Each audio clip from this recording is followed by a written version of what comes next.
शेरबहादुर कस्तो बाबा महान नेता, महान नेता, महान। यी जनविरोधी, यी देशद्रोही, यी एमसीसी, यी एसपीपी, यिनीहरू समाजवादी। गोरु नाङ्गो देख्दा मलाई लाज लाग्दैन, तर यसपल्ट त गोरु पनि लजाउने खालको काम सरकारले गर्यो। गोरु आफै लजाउने काम। समाजवादी भन्दैमा समाजवादी हुन्छ मान्छे? यी समाजवादी। छानबिन समिति आफ्नै बहुमत राखेर बनाएको छ, छानबिन गर्न दिएकै छैन, छानबिन भएकै छैन, कल डिटेल्स हटाएको छ, सीसीटीभीको रेकर्ड मेटाइएको छ, रिभाइभ गर्दा देखिँदैन, बुझिँदैन। अनि सफाई पायो कि सफाई पायो? कहाँबाट सफाई पायो? लाज शरम नमानी नेपाली जनतालाई कति साह्रो हेपेको, नेपाली जनताको विवेक र नेपाली जनताको नैतिक धरातलमाथि कत्रो हमला। गोरु लजाउने गरी हामीसँग बहुमत छ, जे गरे पनि हुन्छ। लाज शरम किन मान्ने? कसैलाई किन टेर्ने? लोकलाज किन मान्ने? दक्षिणपन्थी सरकार टिकाउने र कायम राख्ने र अझ केही सिटवालालाई प्रमुख पार्टी बनाइदिने पर्ने। अनि कम्युनिस्ट हुने तिनीहरू, वामपन्थी हुने तिनीहरू। लाज शरम छैन? बेठीको गठबन्धन भनेर त्यसका उद्देश्यलाई परित्याग गरेर आए भने उनीहरूको बारेमा नै विचार गर्न सकिएला। नेपाली कङ्ग्रेसको नेतृत्वमा सरकार जब जब बन्छ देश ओह्रालो लाग्छ, देशले दुःख पाउँछ। यो इतिहासले बताएको कुरा। एउटा देशभक्तको हत्या गर्न विदेशी फौज झिकाएर हत्या गर्ने जस्तो अपराध नेपाली कङ्ग्रेस सजिलै गर्छ क्या। त्यसमा उसलाई कुनै लाज शरमै छैन। नेपाली कङ्ग्रेसले आफूलाई प्रजातान्त्रिक हुँ भन्छ भने प्रजातान्त्रिक आचरण गरेर देखाओस्। यो अपवित्र देशद्रोही गठबन्धन हो, यो अलोकतान्त्रिक गठबन्धन हो, यो भ्रष्ट गठबन्धन हो। मान्छेका घर लुटिया थिए, सम्पत्ति लुटिया थिए, गाडी लुटिया थिए, साइकल लुटिया थिए, मोटरसाइकल लुटिया थिए, सेतो घोडा लुटिएको थियो। यी सबै लुटिएका थिए। जमाना थियो। अब त छोड्लान् कि भनेको केही छैन। अब त नेपाली कङ्ग्रेस पनि त्यसमा सरिक भएको छ। अहिलेको गठबन्धनका केही नकली भाषा, नकली कुरा र सकली अभिप्राय के हो भन्ने कुरा उहाँले अलिकति उजागर गरिदिनु भएको छ। म सिपीजीलाई धन्यवाद भन्न चाहन्छु। यद्यपि आजको प्रसङ्ग त अरू नै हो, अरू नै प्रसङ्ग भए पनि अलिकति पोलिटिक्स अहिलेको समय के हो भनेर यो किनभने हामी किन उहाँले आज तुलसीलाललाई स्मरण गर्ने, श्रद्धाञ्जली दिने, उहाँको पुस्तक विमोचन गर्ने अथवा अरू शहीदलाई सम्झिने अथवा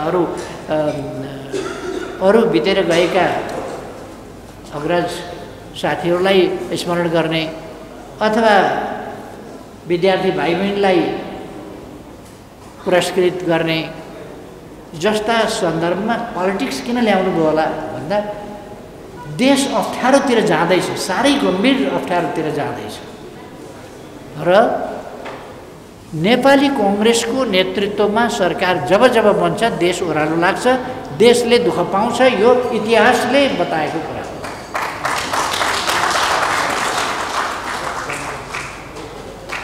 राणा प्रधानमन्त्री मोहन शमशेर छैन्ज्याल पनि कम्युनिस्ट पार्टीमाथि प्रतिबन्ध लागेका थिएन। मोहन शमशेर प्रधानमन्त्रीबाट हटेपछि 2008 साल मङ्सिरमा मातृका प्रसाद कोइराला नेपाल सरकारको प्रधानमन्त्री भएपछि जो सभापति थिए नेपाली कङ्ग्रेसका, नेपाली कङ्ग्रेसका सभापति मातृका प्रसाद कोइराला हुँदा उनले केही यस्ता काम गरे, यस्ता कुकर्म गरे जो इतिहासले कहिल्यै पनि बिर्सने छैन। ती कुकर्महरूलाई एउटा कुकर्म मैले अघि नै भने 2010 साल श्रावण 17 गते साउनतिर पक्रिएर साउनमै पक्रिएर केही दिन भित्रै मारेको छ भीमदत्त पन्तलाई। 17 गते उहाँको हत्या गरियो। एउटा देशभक्तको हत्या गर्न विदेशी फौज झिकाएर हत्या गर्ने जस्तो अपराध नेपाली कांग्रेसले सजिलै गर्छ क्या। त्यसमा उसलाई कुनै लासरमै छैन। सार्वभौम सत्ताको, स्वाधीनताको, स्वतन्त्रताको प्रश्नै छैन उसका लागि। सजिलै गर्छ, लाज घिनै छैन उसलाई। नेपाली कांग्रेस एउटा। अर्को, नेपालको जलस्रोत को नेपालको हितमा प्रयोग नभएर अरू देशको हितमा प्रयोग हुने प्रचलनको सुरुवात गण्डक सम्झौताबाट 11 सालबाट मातृका प्रसाद कोइरालाले गरे, नेपाली कांग्रेसले गर्यो। नेपाली कांग्रेसको सभापति प्रधानमन्त्री भएका बेला नेपाली कांग्रेसको एकल सरकार भयो, नेपाली कांग्रेसले गर्यो। र नेपालका प्राकृतिक स्रोतहरूमाथि अरूको आधिपत्य त्यो गर्यो। मातृका प्रसाद कोइराला प्रधानमन्त्री भएकै बेला 2008 साल माघमा उत्तरी सिमानामा, नेपालको उत्तरी सिमानामा, उत्तरको छिमेकीको सँग जोडिएको सिमानामा दक्षिणको छिमेकीको सेना लगेर 17 ठाउँमा सैनिक क्याम्पहरू राख्यो। यसरी स्वाधीनता विरुद्ध, सार्वभौम सत्ता विरुद्ध देशद्रोही काम हो यो, नेपाली कांग्रेसले नै गरेको थियो। र मातृका प्रसाद कोइराला प्रधानमन्त्री हुने बित्तिकै, कांग्रेसको सरकार बन्ने बित्तिकै राणा शासन कांग्रेसका लागि ढल्यो। कांग्रेसलाई प्रजातन्त्र आयो, कम्युनिस्ट पार्टीमाथि प्रतिबन्ध लाग्यो। त्यही हो, कांग्रेसले 8 साल माघबाट 9 साल, 10 साल, 11 साल, 12 साल, 4 वर्ष त कम्युनिस्ट पार्टीले प्रतिबन्धित अवस्थामा बिताउनु पर्यो। प्रजातन्त्र आएपछि आफूलाई प्रजातान्त्रिक भन्ने कांग्रेसको सरकार भएका बेला नेपाली कांग्रेसलाई प्रजातान्त्रिक किन भनेको त्यो पनि बुझ्दिनँ। किन भने नेपाली कांग्रेस उसको पार्टीको नाम पनि प्रजातान्त्रिक होइन, कांग्रेस हो नाम, प्रजातान्त्रिक त छैन नेपाली कांग्रेसको नाममा। उसको विचार पनि प्रजातान्त्रिक छैन, उसको काम पनि प्रजातान्त्रिक छैन, उसको काम देशभक्तिपूर्ण पनि छैन, उसको काम जनपक्षीय पनि छैन। अनि प्रजातान्त्रिक भनेको के? बुर्जुवा भनेको, रियाक्सनरी भनेको, रियाक्सनरीको पर्यायवाची हो प्रजातन्त्र भनेको, प्रजातान्त्रिक भनेको। त्यसकारण नेपाली कांग्रेसले आफूलाई प्रजातान्त्रिक हुँ भन्छ भने प्रजातान्त्रिक आचरण गरेर देखाओस्। मैले उहिले भनेको थिएँ, गोरु नाङ्गो देख्दा मलाई लाज लाग्दैन भनेर। तर यसपल्ट त गोरु पनि लजाउने खालको काम सरकारले गर्यो, गोरु आफै लजाउने काम। भ्रष्टाचारको केस लागेको छ, छानबिन समिति आफ्नै बहुमत राखेर बनाएको छ, छानबिन गर्न दिएकै छैन, छानबिन भएकै छैन, कल डिटेल्स हटाएको छ। अनि सीसीटीभी को रेकर्ड मेटाइएको छ, रिभाइभ गर्दा देखिँदैन, बुझिँदैन। अनि सफाई पायो कि सफाई पायो? कहाँबाट सफाई पायो? कल डिटेल लिनसम्म नदिएर, कल डिटेल लिन नमानेर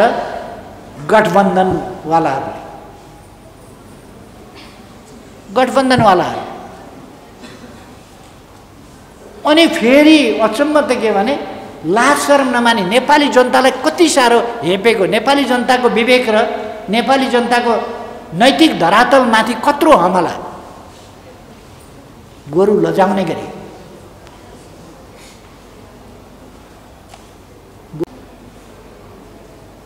यति निर्लज्ज तरिका हुन्छ। फेरि उही मान्छे भनेको यो गठबन्धनसँग अर्को मान्छे पनि रहन्छ।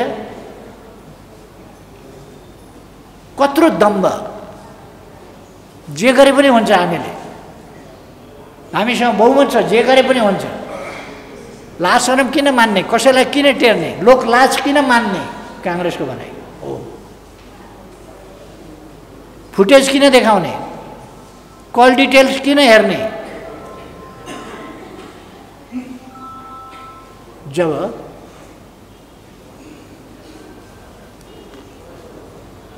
एउटा जमाना थियो, बलजफ्तीको हद 88वटा बैंक लुटिया थिए, मान्छेका घर लुटिया थिए, सम्पत्ति लुटिया थिए, गाडी लुटिया थिए, साइकल लुटिया थिए, मोटरसाइकल लुटिया थिए, सेतो घोडा लुटिएको थियो।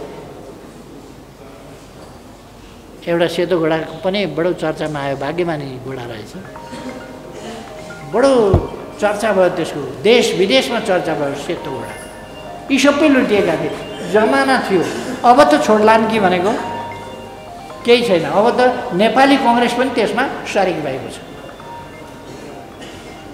यसमा संलग्नता, सिङ्गै सरकारको संलग्नता,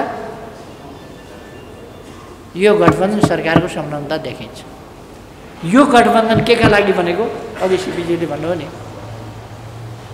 देशको सबभन्दा ठुलो पार्टी र झन्डै 2/3 पार्टी कम्युनिस्ट पार्टी थियो, त्यसलाई फुटाएर, त्यसलाई कमजोर पारेर, अदालतमा मुद्दा हालेर, परमादेशबाट सरकार गिराएर दक्षिणपन्थी सरकार बनाउने, कम्युनिस्ट पार्टी सिद्ध्याउन, वामपन्थी सिद्ध्याउनका लागि गठजोड गर्ने, अनि एमाले प्रमुख पार्टी छ त्यस ठाउँमा कङ्ग्रेसलाई पुर्याउनुपर्छ भनेर प्रमुख पार्टी काङ्ग्रेसलाई बनाउन लाग्ने, अनि वामपन्थी छु भन्ने, अनि वामपन्थी छु भन्ने। त्यही भएर मैले अस्ति केही दिन अगाडि बोल्दाखेरि भनेको थिएँ, वामपन्थी कोही छौ भने कम्युनिस्ट पार्टी सिद्ध्याउने दुष्ट उद्देश्य भन्नुभयो नि सिपीजीले, एकदम करेक्ट हो। दुष्ट उद्देश्य बोकेर दक्षिणपन्थी सरकार टिकाउने र कायम राख्ने र अझ केही सिटवालालाई प्रमुख पार्टी बनाइदिनु पर्ने, अनि कम्युनिस्ट हुने तिनीहरू, वामपन्थी हुने तिनीहरू। लाज शरम छैन? अनि लजाउँछन् यस्ता कुराहरू। अनि वामपन्थी र लोकतान्त्रिक शक्तिहरूको एकता अरे। ज्ञानेन्द्र शाहसँग यिनीहरू मिलेका भए वामपन्थी, लोकतान्त्रिक र देशभक्त भन्ने पनि जोड्थे, जोडिहाल्थे। आफूसँग भएन भने, आफूसँग मोर्चा भएन भने दक्षिणपन्थी आदि इत्यादि भन्छन्। अहिले काङ्ग्रेस बडो लोकतान्त्रिक, बडो क्रान्तिकारी भएको छ। मैले एउटा सवाल जवाफ देखेको थिएँ, पुष्पकमल दाहाल र एउटा पत्रकारले हाजुरी जवाफ लिइराखेका थियो। प्रश्न, तपाईँ फलानु नेतालाई कस्तो मान्नुहुन्छ, यस्तो, फलानुलाई कस्तो मान्नुहुन्छ, उस्तो, सबैलाई अलिअलि आलोचना निन्दा गरेकै छ। गठबन्धनका नेताहरूलाई पनि अलिक अराजनीतिक प्राविधिक, माधव नेपाल कस्तो भन्दा अराजनीतिक प्राविधिक, झल्लाद कस्तो कुरा गर्ने अल्छी, शेरबहादुर कस्तो, बाबा महान नेता, महान नेता, महान नेता, अत्यन्तै व्यवहार कुशल, यस्तो त मान्छे भेटिँदैन, महान नेता। यो प्रचण्डको हाजिरी जवाफ एउटा टेलिभिजनमा, तपाईँहरू पनि खोलेर युट्युबमा खोलेर हेर्नुभयो भने देख्नुहुन्छ। हाजिरी जवाफ पनि फटाफट छ। अनि यस स्थितिलाई नेपाली जनताले तोड्नु पर्दछ। यस स्थितिलाई नेपाली जनताले तोड्नु पर्दछ।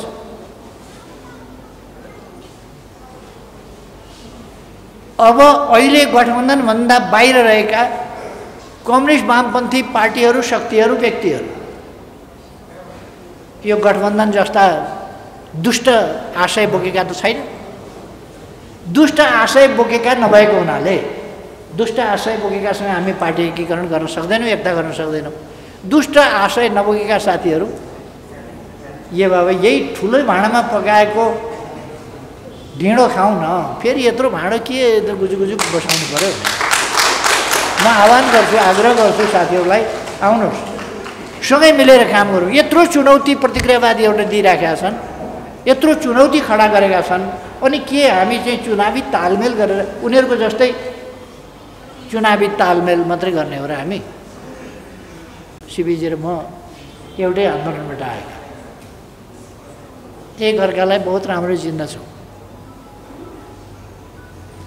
अलिक यसो हाफपेन्ट लाएर हिँड्दैदेखि चिनेको, जुगाकादेखि बस्दै गर्दादेखि चिनेको, कम्तीमा हामी एउटै आन्दोलनबाट पनि आयौँ। अलग बस्नुपर्ने कारणै छैन। हामी कोही पनि देशका विरुद्ध छैनौँ, जनताका विरुद्ध छैनौँ, प्रगतिका विरुद्ध छैनौँ, सुशासनका विरुद्ध छैनौँ, विकासका विरुद्ध छैनौँ। एकताका आधार यिनै हुन्। अरू अनावश्यक सानातिना के जाति निकालेर नि नगरौँ, एकताबद्ध भएर अगाडि बढौँ। म गठबन्धन छोडेर आए, गठबन्धनको बेठीको गठबन्धन भनेर त्यसका उद्देश्यलाई परित्याग गरेर आए भने उनीहरूको बारेमा नि विचार गर्न सकिएला।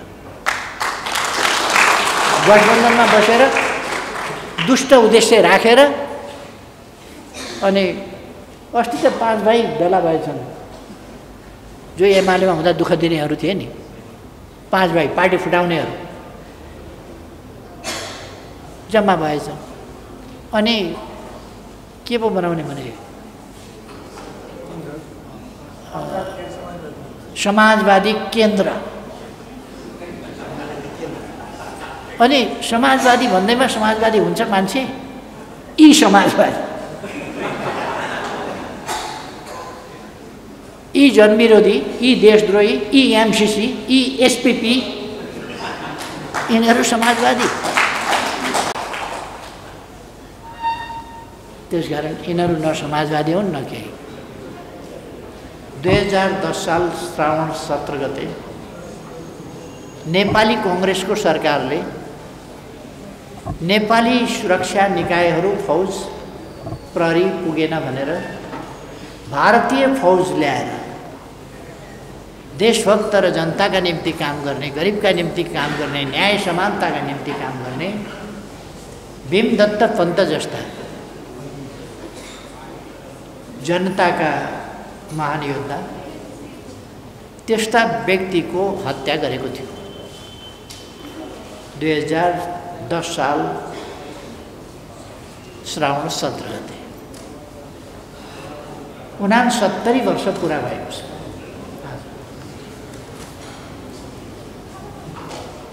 उहाँप्रति पनि म हार्दिक श्रद्धाञ्जली अर्पण गर्न चाहन्छु। आज उहाँको शहादत प्राप्त गरेको 69 वर्ष पुरा भएको छ र हामी उहाँका दृष्टिकोणहरूको सम्मान गर्दछौँ, अनुसरण गर्दछौँ। उहाँको विचारशैली र गरिब निमुखा जनताका निम्ति लड्ने उहाँको जुन सङ्घर्षको तरिका हो, अथक तरिका र साहसिक तरिका, त्यसको हामी अनुसरण गर्दछौँ। आज पनि एउटा देशभक्त शान्तिपूर्ण ढङ्गले जनतालाई गोलबन्द गरेर जनताको पक्षमा, जनताका हक अधिकारको पक्षमा आवाज उठाइरहेको देशभक्तको हत्या गराउने अलोकतान्त्रिक तानाशाही कांग्रेसको विरोध निन्दा गर्छु। त्यस बेलादेखि अहिलेसम्म पनि कांग्रेसले मती त परिवर्तन गरेको छैन, तर अहिले म त्यति बेलाकै सन्दर्भ बोलिराखेको छु। विदेशी सेना ल्याएर एउटा निहत्ता जनताको पक्षमा लडिरहेको नेपालीलाई गिरफ्तार गरेर मार्न लगाउने, टाउको काटेर यस्तो बेन्च जस्तो बनाएकोमा राख्ने, त्यो बेन्चबाट टिपेर बाँसको लिङ्गो गाडेर त्यसमा झुन्ड्याएर परपरबाट हेर सबैले भनेर प्रदर्शन गर्ने, यस प्रकारका काम नेपाली कांग्रेसको सरकारले गरेको थियो र नेपाली कांग्रेसको एकल सरकारले गरेको थियो। नेपाली कांग्रेसका सभापतिको नेतृत्वको प्रधानमन्त्रीत्वको सरकारले गरेको थियो र पहिलोपल्ट म प्रधानमन्त्री हुँदा मैले थुप्रै शहीदहरू, अझै पनि शहीदहरू, चिनिएका, जानिएका, मानिएका शहीदहरू बाँकी हुनुहुन्छ, तर मैले भीमदत्त पन्त लगायतका शहीदहरूलाई शहीदको मान्यता र सम्मान दिने निर्णय क्याबिनेटबाट गरेको थिएँ र नेपाल सरकारले पहिलोपल्ट, यो 72 साल या 73 साल लागेको थियो, याद भयो, तर मलाई लाग्छ यो 72 साल फागुन महिनामा, 72 साल फागुन महिनामा मैले मन्त्री परिषदबाट निर्णय गरेको थिएँ र अमर शहीद भीमदत्त पन्तलाई पनि शहीद घोषणा गरिएको थियो। शहीद घोषणा गर्न थुप्रै व्यक्तिहरू बाँकी हुनुहुन्छ।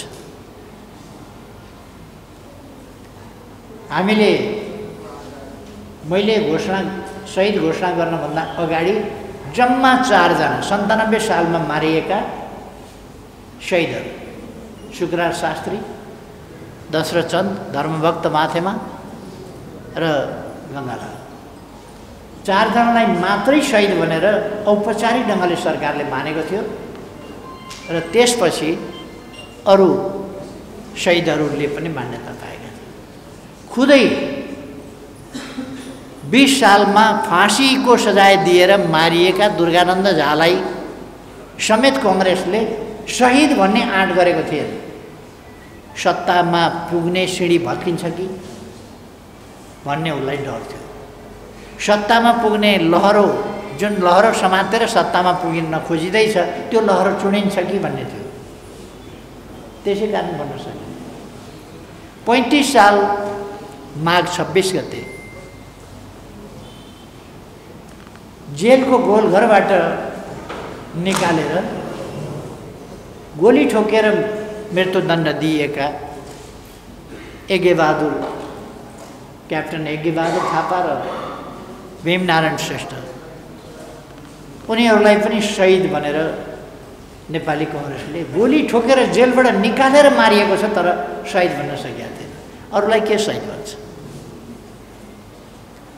तर हामीले उहाँहरू लगायत, नखु जेलबाट निकालेका लगायत अरू विभिन्न समयमा झापा आन्दोलनका महान शहीदहरू, जसलाई झापा जेलबाट इलाम सार्ने नाउँमा हत्या गरिएको थियो, उहाँहरू लगायत थुप्रै शहीदहरूलाई हामीले शहीदको सम्मान विधिवत औपचारिक रूपमा सरकारी तर्फबाट गरेका थियौँ। र आज मैले के स्मरण गर्न खोजेको भने आज शहीद भीमदत्त पन्तको पनि 69औं स्मृति दिवस हो, वार्षिक दिवस हो। यो 7 सालको क्रान्तिभन्दा पछि 8 सालमा केआई सिंहहरूलाई गिरफ्तार गरेर थुनिएपछि, केआई सिंहहरूलाई रामप्रसाद राईहरूले जेल फोडेर निकालेर लगेपछि, केआई सिंह चीनतिर निर्वासित भएपछि, रामप्रसाद राईहरू हिमालको बाटो हिँड्दै गर्दा हिउँमै हराएपछिको घटना र कांग्रेसको चर्को दमन, अनेक नेताहरूको हत्या भयो। त्यसपछि जनपक्षीय सरकार बन्दै बनेन 51 सालसम्म बनेन त कहाँबाट चर्चा हुने, कहाँबाट भीमदत्त पन्तहरू शहीद मानिने? यसको त खोजी नै भएन, इतिहासै खोजी भएन, इतिहासै ढाकछोप गर्न खोजियो, लुकाउन खोजियो। त्यसलाई हामीले जे होस् अगाडि ल्यायौँ। त्यसै गरेर अघि नै बलदेव रामको कुरा पनि गर्नुभयो। 56-57 सालमा एउटा सिनो छोडा के भन्ने आन्दोलन चलेको थियो। चमार जातिले मात्रै सिनो फ्याँकिदिनु पर्ने, अर्काको गाउँमा गएर सिनो फ्याँकिदिनु पर्ने र त्यस बापत पनि उनीहरू अपहेलित र प्रताडित हुनुपर्ने त्यस स्थितिलाई अब त्यस स्थितिलाई कायम राख्नु या चालु गर्न सकिँदैन। यो हाम्रो मात्रै काम होइन, अरूले पनि गरे हुन्छ भनेर बलदेव रामको अगुवाईमा दलित नेताहरूले यो आन्दोलन चलाएका थिए र त्यसमा अरूको पनि समर्थन भएको थियो। एक थरी सम्भ्रान्त र देश पक्षधर वर्णाश्रम व्यवस्थामा विश्वास गर्ने र त्यति बेला त्यहाँको लडाईँ नेपाली कांग्रेसका नेताहरूसँग भएको थियो। बलदेव राम नेपाली कांग्रेसका नेताहरूको विरुद्ध गर्नु परेको थियो र दमन गर्ने, गिरफ्तार गर्ने, मान्छे चुटफेट गर्ने आदि कामहरू नेपाली कांग्रेसले नै गरेका थिए। आज सरस्वती सुब्बाले एउटा आर्टिकल लेख्नु भएको छ नेपाल खबर के अनलाइन छ नि, नेपाल खबर के अनलाइन छ नि, त्यसमा सरस्वती लिम्बू या सुब्बा उहाँले एउटा आर्टिकल लेख्नु भएको छ। त्यसमा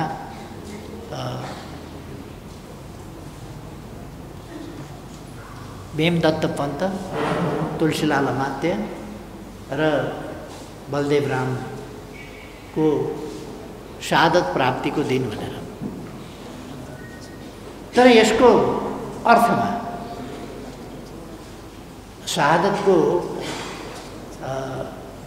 शहादत प्राप्त गरेको भीमदत्त पन्तले हो र तुलसीलाल अमात्यज्यू र बलदेवको निधन भएको,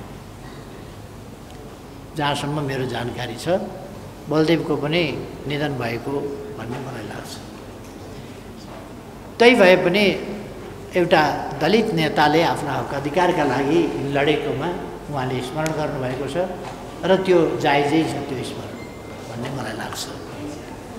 यो पनि आजको सन्दर्भ हो र आज हामीले इतिहासकै एउटा प्रेरक व्यक्तित्व भीमदत्त पन्तलाई, शहीद भीमदत्त पन्तलाई पनि स्मरण गर्नुपर्दछ, उहाँप्रति श्रद्धासुमन अर्पण गर्नुपर्दछ र म उहाँलाई अत्यन्त आदर सम्मानका साथ श्रद्धासुमन अर्पण गर्न चाहन्छु। आजै हामीले तुलसीलाल अमात्यज्यूद्वारा लिखित बुद्धत्व र बुद्ध दर्शन भन्ने पुस्तिका पनि विमोचन गरेका छौँ। तत्सम्बन्धमा टिप्पणीकर्ता साथीहरूका टिप्पणी पनि हामीले सुन्यौँ, मैले पनि सुने। मलाई अलिकति अगाडि प्रतिष्ठानका अध्यक्ष गोपाल साकेज्यूले यो पुस्तिका उपलब्ध गराउनु भएको थियो, तर त्यसपछिको मेरो यस्तो व्यस्तता भयो कि मैले पुस्तिका अध्ययन गर्ने समय नै पाइनँ र मैले अध्ययन नगरेको हुनाले त्यस सम्बन्धमा धेरै भन्नुपर्ने छैन। साथीहरूले टिप्पणीकर्ताहरूले भनिसक्नु भएको छ, राखिसक्नु भएको छ। त्यसले एउटा कुरा के देखाउँछ भने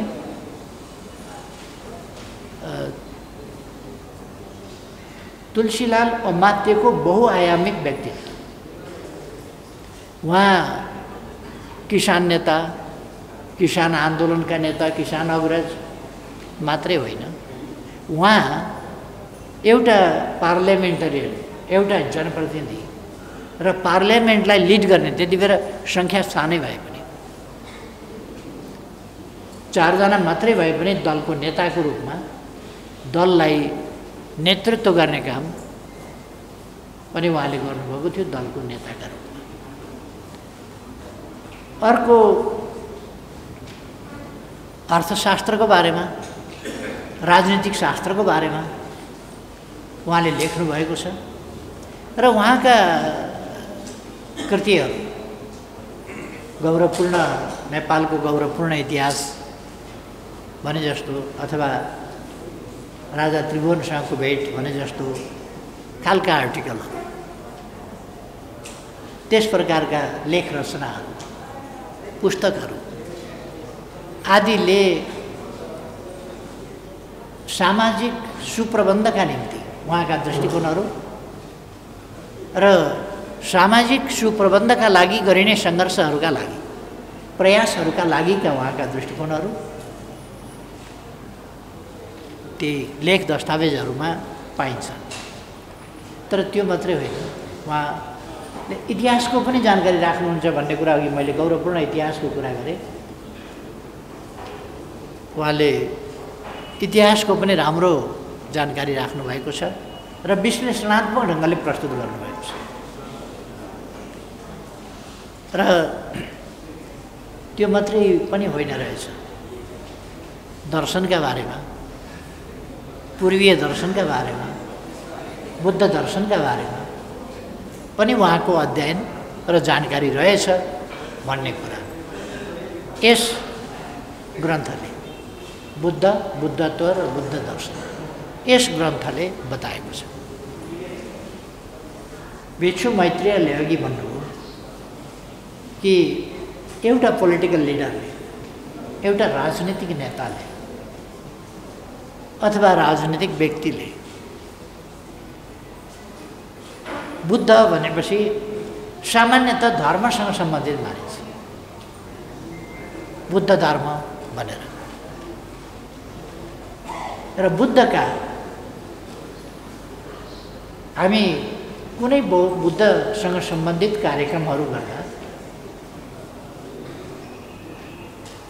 धम्मं शरणं गच्छामि, बुद्धं शरणं गच्छामि आदिबाट सुरु गर्छ।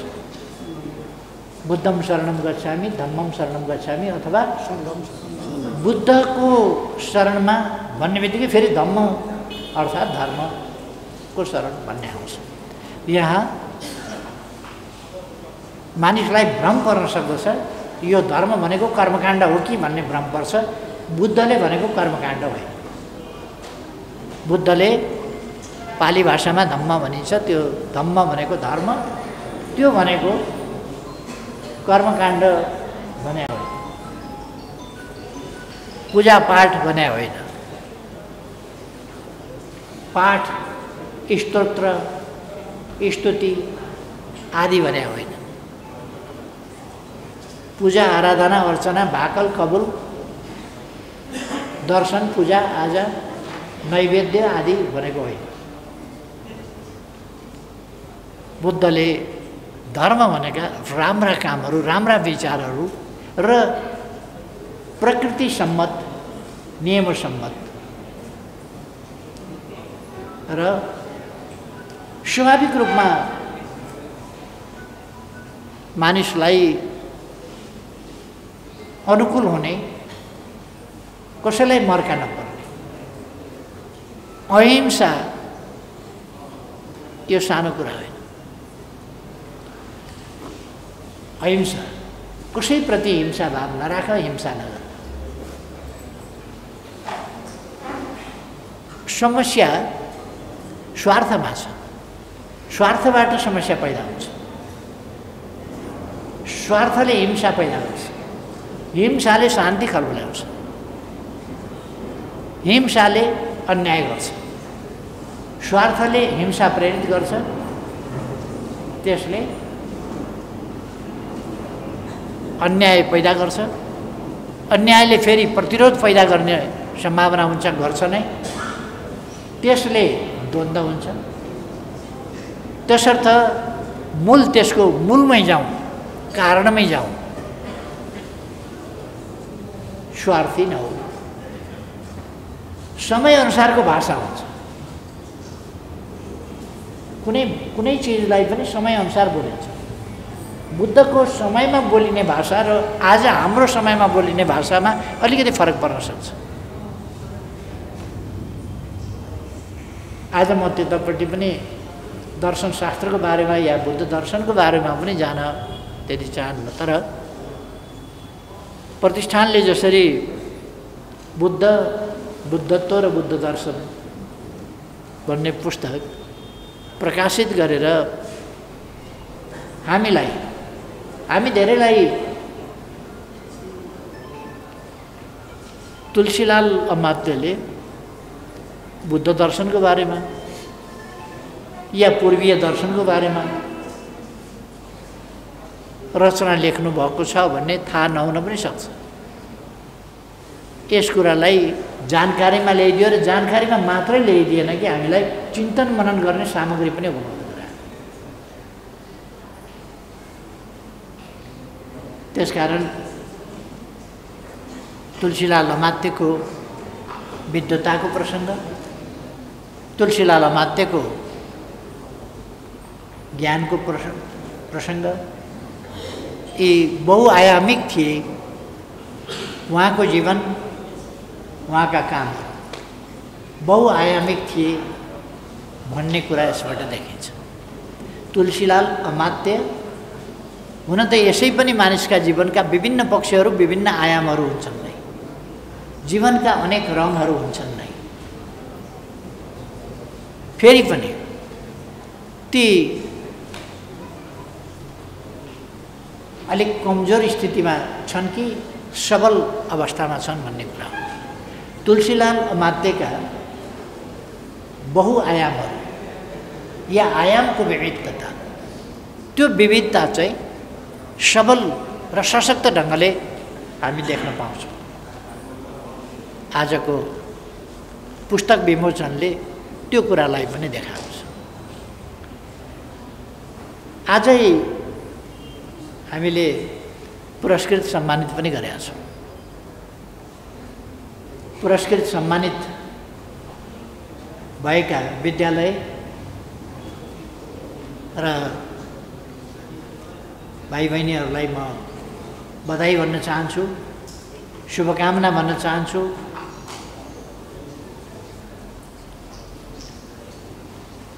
यस्ता पुरस्कारहरू आगामी दिनमा अझ धेरै प्राप्त गर्दै जाने, यस्ता सम्मानहरू प्राप्त गर्दै जाने, यस्ता पदकहरू, मेडलहरू प्राप्त हुँदै जाने।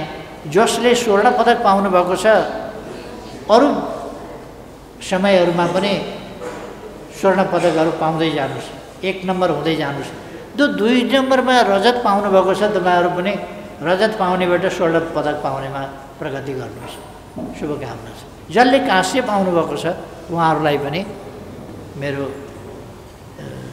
शुभकामना छ। तपाईँहरू पनि स्वर्ण पदक विजेताको रूपमा जानुहोस्। तपाईँहरू काँस्यमै सीमित हुनुपर्ने मान्छे होइन। अब तपाईँहरूभन्दा अलिक टाठाहरू निस्के, त्यसले गर्दाखेरि अरूले स्वर्ण जितिहाले। तपाईँहरूले जित्न नपाउने, नसक्ने भन्ने कुरा छैन, जित्न सक्नुहुन्छ। त्यसकारण तपाईँहरू अगाडि बढ्नुहोस्। तपाईँहरूलाई धेरै धेरै शुभकामना छ सफलताका लागि। इमानदारिताका साथ काम गर्नु, जहाँ हामी इमानदारिताका साथ काम गर्छौँ त्यहाँ सफलता प्राप्त हुन्छ। पढ्ने विद्यार्थीले इमानका साथ पढ्यो भने सफलता प्राप्त गर्छ। खेल्ने खेलाडीले इमानका साथ खेल्यो भने सफलता प्राप्त गर्छ। अरू कलाकर्मीहरूले इमानका साथ कला अभ्यास गरे र प्रस्तुत गरे भने सफलता प्राप्त गर्छन्। एउटा किसानले इमानका साथ, इमानदारिताका साथ लागेर खेती गर्यो भने मात्रै खेती सफल हुन सक्छ। कोही पनि काम गर्ने मान्छेले, एउटा चित्रकारले इमानदारिताका साथ लागेर बनायो भने राम्रो चित्र बन्न सक्छ। तसर्थ इमानदारिता सफलताको साँचो हो भने पनि हुन्छ, रहस्य हो भने पनि हुन्छ, सफलता प्राप्त गर्ने बाटो हो भने पनि हुन्छ। इमानदारिता बिना सफलता प्राप्त हुँदैन। पहिलो मेरो सुझाव के छ भनेदेखि be honest, be honest, because honesty is the secret of success. Honesty is the key of success. त्यसकारण बी अनेस्ट सबभन्दा महत्त्वपूर्ण कुरा। त्यो विद्यार्थीका लागि मात्रै होइन, हरेक क्षेत्रका मान्छेहरूका लागि, राजनीतिक क्षेत्रमा होस् या अरू क्षेत्रमा, सबैका लागि म शुभकामना भन्न चाहन्छु। अब यस गठबन्धनलाई जनताले जवाफ दिनुपर्दछ।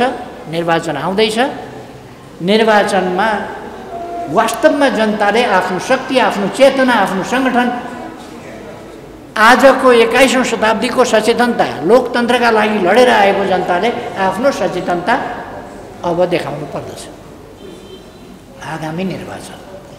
त्यसका निम्ति म सबैलाई आग्रह गर्न चाहन्छु, सबैलाई एकजुट भएर अगाडि बढौँ भन्ने आग्रह गर्न चाहन्छु र गठबन्धनलाई पराजित गरौँ। यो अपवित्र देशद्रोही गठबन्धन हो, यो अलोकतान्त्रिक गठबन्धन हो, यो भ्रष्ट गठबन्धन हो।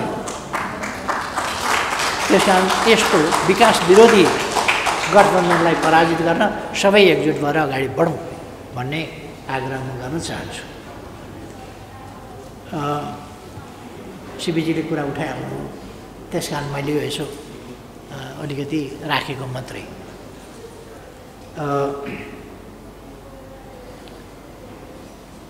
महँगी त्यस्तै बढेको छ, जनताले कष्ट त्यस्तै भोग्नु परेको छ, बेहालको स्थिति।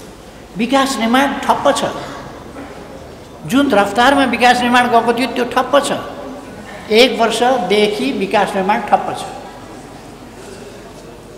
अब यो देश त ओह्रालो लाग्ने बाहेक केही हुँदैन। त्यसो भएर हामी सजग भएर अगाडि बढ्नु परेछ। अब आज तर यसभन्दा बढी यस विषयमा चर्चा नगरौँ। आज हामी यिनै आजका सन्दर्भका खास विषयहरूका लागि यहाँ जम्मा भएका हौँ र म सबै साथीहरूलाई धन्यवाद भन्न चाहन्छु यस गरिमामय उपस्थितिका लागि र म सबैलाई शुभकामना भन्न चाहन्छु। र अन्त्यमा फेरि एकपल्ट अमर शहीद भीमदत्त पन्त र आज 25औं स्मृति दिवस मनाउँदैछौँ हामी तुलसीलाल अमात्य उहाँ र आजसँगै त्यस सन्दर्भमा बलदेव रामको पनि एउटा नाम आएको छ। उहाँलाई पनि स्मरण गर्नु राम्रै हुन्छ। म उहाँलाई पनि स्मरण गर्न चाहन्छु, श्रद्धासुमन अर्पण गर्न चाहन्छु र हामीले उहाँहरूबाट प्रेरणा लिनुपर्छ र प्रेरणा लिउँ भन्ने आग्रह गर्दै आफ्नो भनाइ टुङ्ग्याउँछु। धन्यवाद।